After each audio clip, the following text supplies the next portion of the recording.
Ya, bismillahirrahmanirrahim. Assalamualaikum warahmatullahi wabarakatuh.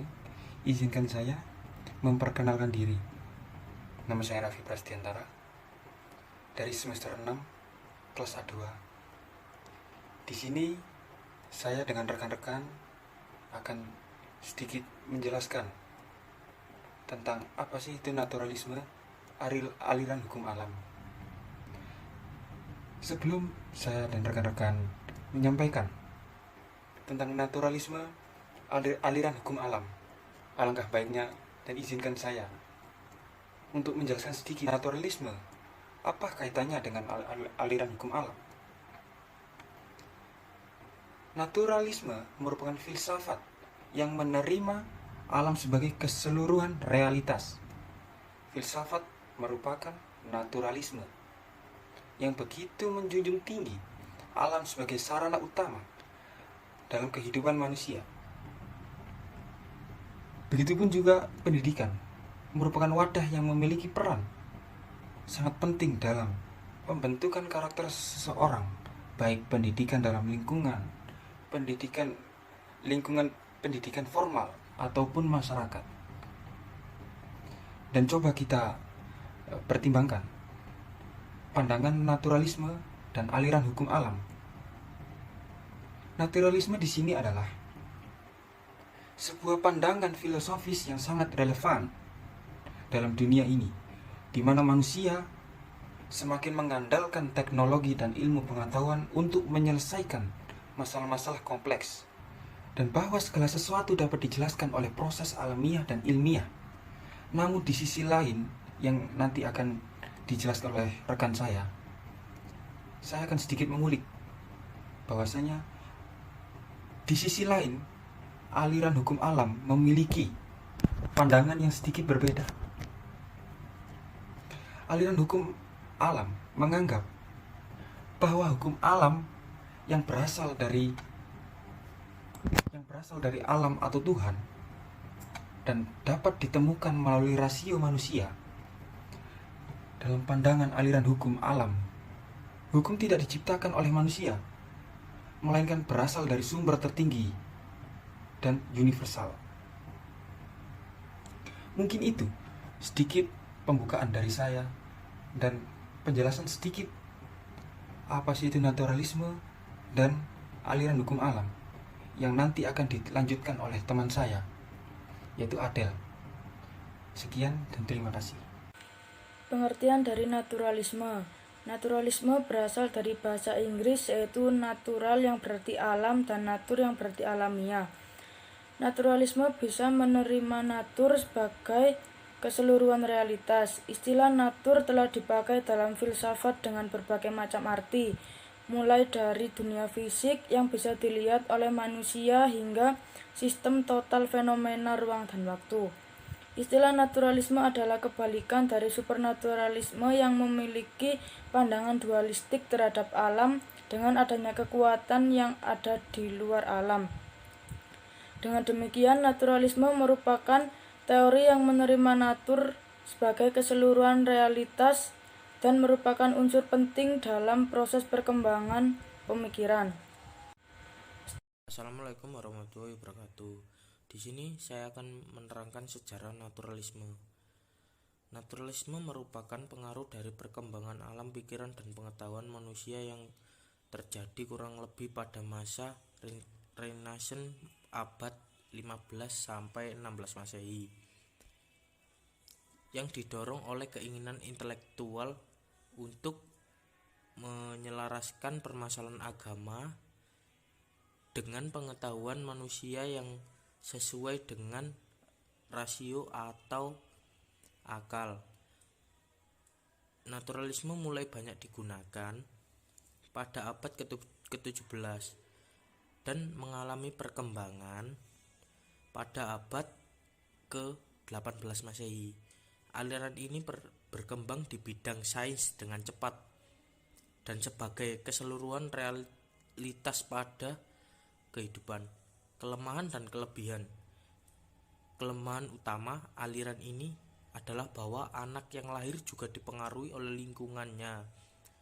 Jika lingkungan di sekitar baik, maka anak-anak tersebut juga cenderung baik.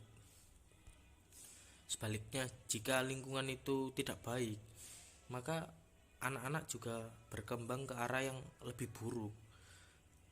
Kelebihan utama aliran ini adalah penghargaannya yang tinggi terhadap alam, termasuk anak yang lahir secara alamiah akan cenderung baik.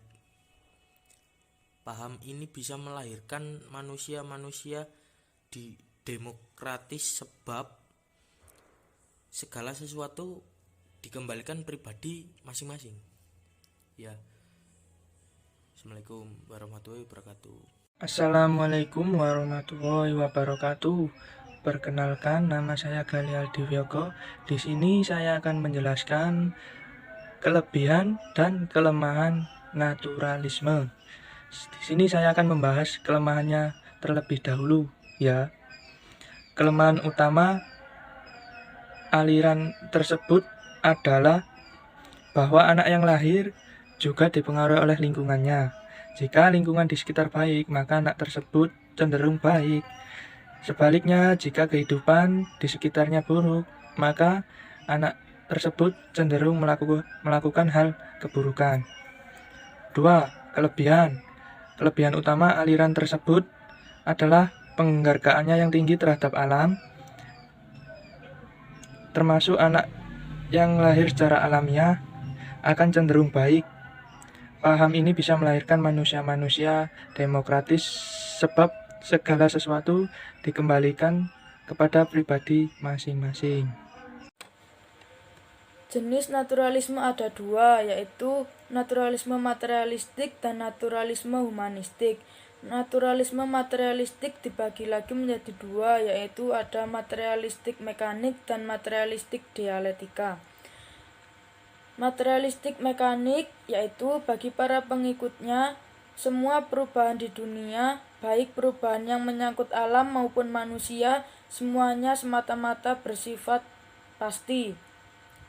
Jika sains bisa menjelaskan segala sesuatu dengan sebab mekanik saja, maka akibatnya tidak ada alasan untuk percaya kepada Tuhan dan tujuan dari alam. Alam diatur dengan hukum fisik materi, walaupun hal itu mengenai proses sangat kompleks dan halus dari akal manusia. Sedangkan materialistik dialektika yaitu materi adalah kurang real dari jiwa, karena pikiran atau jiwa adalah esensi dari alam. Hukum-hukum dialektika menjelaskan cara di mana proses-proses perubahan dalam realitas terjadi.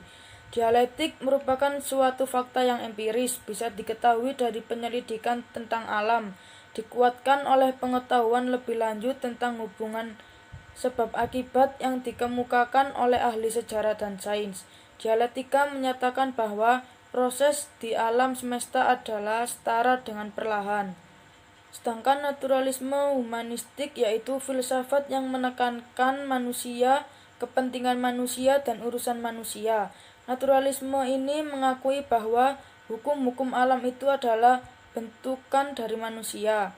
Para pengikut naturalisme ini menganggap bahwa alam sebagai ada dengan sendirinya, tidak diciptakan. Menekankan prinsip kontinuitas seperti teori evolusi, kontinuitas dari yang kurang kompleks menjadi yang lebih kompleks. Siapakah tokoh dari filsafat naturalisme? Ya, sedikit saya jelaskan tokoh-tokoh naturalisme. Yaitu satu, ada Plato, berpendapat bahwa di samping dunia fenomena yang kita lihat sehari-hari, terjadi pula suatu dunia yang tak kelihatan, yaitu dunia idea. Dan bagi Plato, ajaran idea yang lepas dari objek dan yang berada di alam idea bukanlah hasil abstraksi. Sebab idea itu umum dan berlakunya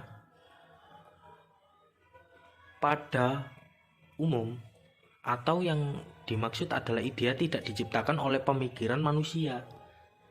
Maka idea pun tidak bergantung pada pikiran manusia, melainkan pikiran manusialah yang tergantung pada idea. Sebab idea sudah ada, abadi dan tidak berubah. Idea yang dimaksud oleh Plato bukanlah makna. Idea yang dipahami manusia modern dengan konsep atau gagasannya, melainkan sebuah pengetahuan yang telah dibawa saat manusia lahir. Yang kedua, Aristoteles. Filosofi dan guru seorang Alexander Agung 384 sampai 322 SM. Semua makhluk hidup di dunia ini terdiri atas prinsip yang pertama, prinsip formal, dan kedua, prinsip materi. Pertama, prinsip formal yaitu bentuk atau hakikat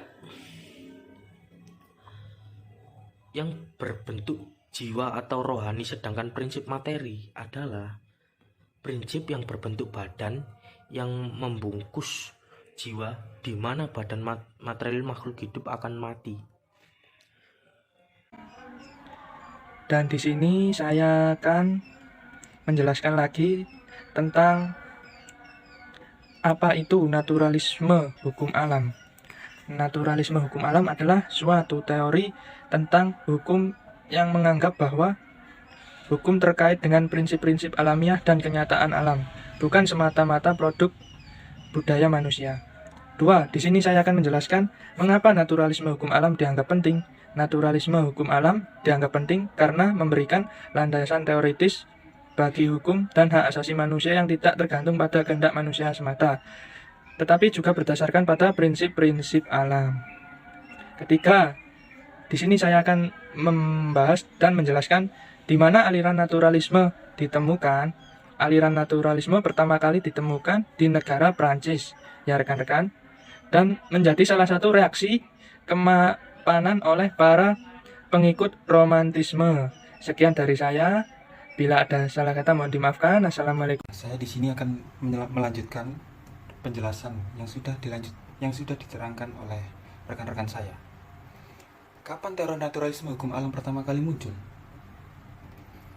Menurut para ahli, teori naturalisme hukum alam pertama kali muncul pada abad ke-17 dan berkembang pada abad ke-18 sebagai reaksi terhadap pandangan bahwa hukum semata-mata berasal dari kehendak manusia. Bagaimana naturalisme hukum alam mempengaruhi sistem hukum? Dengan cara mempengaruhi sistem hukum dengan menempatkan prinsip-prinsip alam sebagai dasar dari hukum, sehingga hukum harus sejalan dengan prinsip-prinsip alam yang ada. Jadi, kalau kembali ke penjelasan saya awal tadi, hukum alam dan hukum yang diberlakukan atau yang dijadikan prinsip-prinsip sebagai dasar dari hukum itulah sebagian besar diambil dari hukum alam. Maka penting menurut saya mempelajari naturalisme aliran hukum alam ini. Mungkin sekian dari saya dan rekan-rekan, tepatnya kami. Untuk sekian, mohon maaf kalau ada salah kata. Wassalamualaikum warahmatullahi wabarakatuh.